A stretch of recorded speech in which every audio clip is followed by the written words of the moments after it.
महिला ऑर्क की दर्दनाक चीखों के साथ आज़ेरोथ की धरती पर पहली ऑर्क संतान ने जन्म लिया, लेकिन नवजात ऑर्क बच्चा कमजोर और अस्वस्थ दिखाई दे रहा था। चीफ गुल्दान यह बिल्कुल भी स्वीकार नहीं कर सकता था कि इस दुनिया में जन्मा पहला ऑर्क यूं ही मर जाए। उसने फेल मैजिक का उपयोग किया और सामने खड़े हिरण की जीवन शक्ति को सोख लिया। फिर उस ऊर्जा को ऑर्क शिशु में स्थानांतरित कर दिया। बच्चे का पिता घबराया हुआ था और एक जोरदार रोने की आवाज के साथ शिशु अंततः मौत के मुहाने से लौट आया। ये भयावह दिखने वाले ऑर्क असल में इस दुनिया के निवासी नहीं थे। कुछ समय पहले उनका ग्रह ड्रेनर नष्ट होने की कगार पर पहुंच चुका था। दुरोटन फ्रॉस्टवुल्फ कबीले का युवा सरदार अपने लोगों को जीवित रखने के लिए शक्तिशाली वॉरलॉक गुल्दान पर भरोसा करने को मजबूर हुआ और उसके साथ एक अभियान समझौता किया। योजना यह थी कि अपने सबसे ताकतवर योद्धाओं को लेकर गुल्दान के साथ एक नई दुनिया के स्वर्ग में बसाया जाए। प्रस्थान से ठीक एक रात पहले दुरोतन को अपनी गर्भवती पत्नी ड्राका की चिंता सताने लगी। उसके चेहरे पर साफ दुविधा थी। चौथे दिन की सुबह दुरोतन और उसका भाई ऑर्ग्रिम अपने अपने कबीले लेकर एकत्रीकरण स्थल पर पहुंचे। अन्य कबीलों के साथ मिलकर एक विशाल ऑर्क सेना बनी, जिसका लक्ष्य था मानवों की दुनिया पर आक्रमण। इस ग्रह पर बचे आखिरी ड्रेने गुल्दन के पोर्टल को खोलने की ऊर्जा बनने वाले थे। एक ड्रेने महिला बंदी आदि ऑर्क गरोना से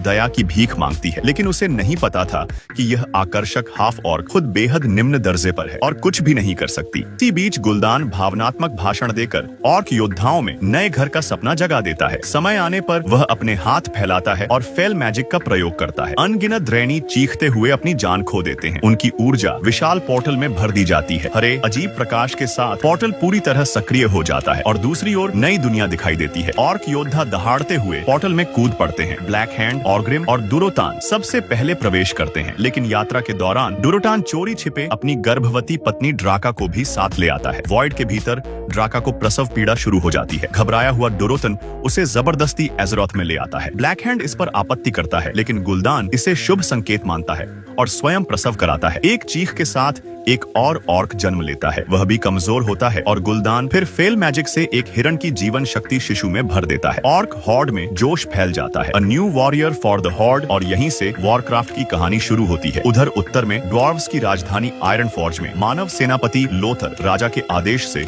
ड्वार्फ किंग से मिलने आता है। ड्वार्व्स नई बंदूकें भेंट करते हैं, लेकिन तभी सीमा से भयावह खबर आती है। एक मानव सेना पूरी तरह नष्ट हो चुकी है। लोथर तुरंत स्टॉर्मविंड लौटता है। लाशों के बीच युवा मेज खदगर फेल मैजिक के निशान पहचानता है। वह दलारन के वायलेट आई में प्रशिक्षित था, लेकिन उसने अपनी शपथ छोड़ दी थी। स्थिति गंभीर समझकर लोथार खदगर को राजा लेन के पास ले जाता है और गार्डियन मेडिव को बुलाने का अनुरोध करता है। मेडिव वर्षों से लापता था, लेकिन हालात मजबूर करते हैं। स्टॉर्मविंड के बाहर आग और तबाही फैल चुकी थी। राजा तुरंत कराजन जाने का आदेश देता है। लोथार और खदगार एक दिन में वहां पहुंच जाते हैं। मेडिव पहले से सब जानता प्रतीत होता है और अंततः सहायता के लिए राजी हो जाता है। इसी दौरान खदगार को एक रहस्यमयी जादुई पुस्तक मिलती है, लेकिन मेडिव उसे पकड़ लेता है और उसके निर्णय पर नाराज होता है। स्थिति समझाने के बाद तीनों स्टॉर्मविंड लौटते हैं। जांच के दौरान वन में ऑर्क हमला कर देते हैं। ब्लैक हैंड के नेतृत्व में भयानक युद्ध छिड़ जाता है। मानव सैनिक टिक नहीं पाते, लेकिन मेडिव का शक्तिशाली जादू अनेक ऑर्क्स को राख बना देता है। यह शक्ति गुल्दान की फेल मैजिक जैसी ही थी। ब्लैक हैंड पीछे हटने को मजबूर होता है। लोथर एक ऑर्क को पकड़ लेता है।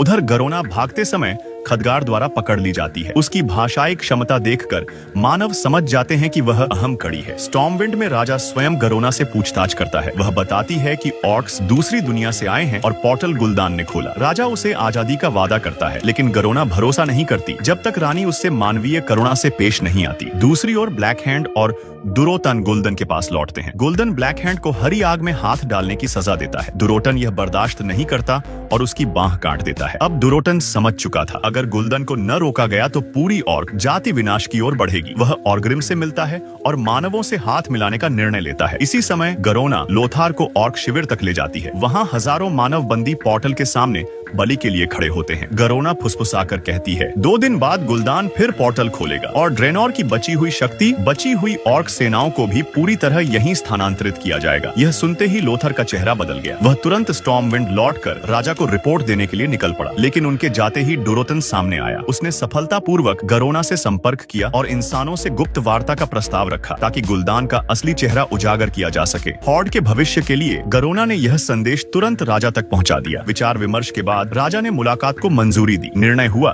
कि ब्लैक रॉक कैनियन में गुप्त रूप से बैठक होगी। मानव पक्ष से मेडिव ऊंचाई पर निगरानी करेगा और जादुई सहायता देगा। ऑर्क पक्ष से दुरोतान ने पहले ही ऑर्ग्रिम को गश्त पर तैनात कर दिया। गरोना के अनुवाद में वार्ता काफी हद तक सफल रही और जल्द ही सहमति बन गई। लेकिन जैसे ही गुलदान के विरुद्ध साथ लड़ने की शपथ ली जाने वाली थी, हालात अचानक बदल गए। गुलदान को पहले ही खबर मिल चुकी थी। चारों ओर घात लगाए ऑर्क एक साथ टूट पड़े। भरोसा युद्ध की आग में पल भर में टूट गया। दुरोतान के पास अब सफाई देने के लिए शब्द नहीं थे, उसे केवल कर्मों से जवाब देना था। मानव सेना घोड़ों पर सवार होकर पीछे हटने लगी। लोथार बचे खुचे सैनिकों के साथ रास्ता बनाता रहा। तभी ऊपर से एक भेड़िए की दहाड़ गूंजी। स्पष्ट था गद्दार ऑर्ग्रिम ही था जिसने गुलदान को खबर दी थी। ऑर्क्स का विशाल शरीर मानवों पर भारी पड़ रहा था। लोथार ने गार्ड को रक्षा पंक्ति बदलने का आदेश दिया। ऊपर मैडिवर ने अपना शक्तिशाली मंत्र पूरा किया। बिजली गूंजी और घाटी दो हिस्सों में बंट गई। एक जादुई दीवार दुश्मनों को अलग कर गई। राजा ने तुरंत पीछे हटने का आदेश दिया। लोथार पीछे रुक गया ताकि सब सुरक्षित निकल सकें। लेकिन तभी उसने देखा उसका बेटा दीवार के दूसरी ओर फंस गया था। चारों ओर ऑर्क थे। लोथार चिल्लाया, दीवार पार करने की कोशिश की, लेकिन जादू की प्रतिक्रिया से वह गंभीर रूप से घायल हो गया। उसका बेटा अकेला पड़ गया। लोथार ने ऑर्क्स से दया की गुहार लगाई, लेकिन ऑर्क्स में कोई करुणा नहीं थी। वह विवश होकर अपने बेटे को निर्दयता से मारे जाते देखता रहा। खून ने उसके दिल में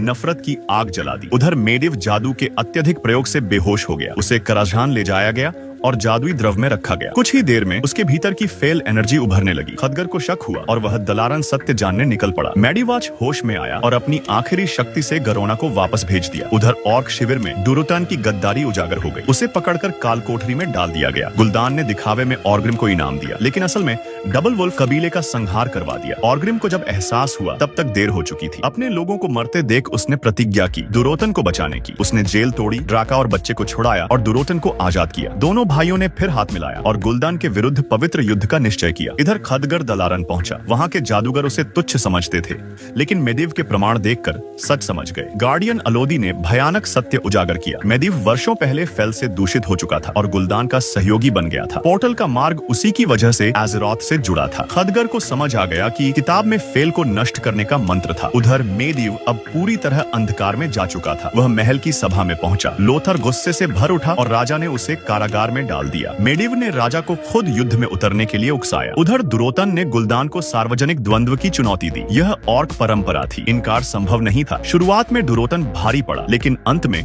गुलदान ने फेल एनर्जी का प्रयोग किया। यह ऑर्क सम्मान का अपमान था। कुछ ऑर्क्स ने विरोध किया और मारे गए। गुलदान ने ब्लैक हैंड को भयानक हथियार में बदल दिया। इसी समय राजा लेन सेना लेकर ऑर्क शिविर पर टूट पड़ा। गुलदान ने फिर पोर्टल खोला और ऑर्क बुला लिए। उधर खदगर लोथार को छोड़ाकर कराजन ले गया। मेडिव से अंतिम युद्ध हुआ। अंततः पोर्टल बंद हुआ। मेडिव ने मरते मरते स्टॉर्मविंड के लिए अंतिम मार्ग खोल दिया। राजा ने नागरिकों को बचाया, लेकिन स्वयं बच न सका। उसने गरोना से खुद को मरवाया ताकि वह दोनों जातियों के बीच सेतु बन सके। तभी लूथर वहां पहुंचता है और एक विवेक की चुनौती देता है। उसके बाद वह ऑर्क को हरा देता है और अपने राजा को सम्मान के साथ वापस ले आता है।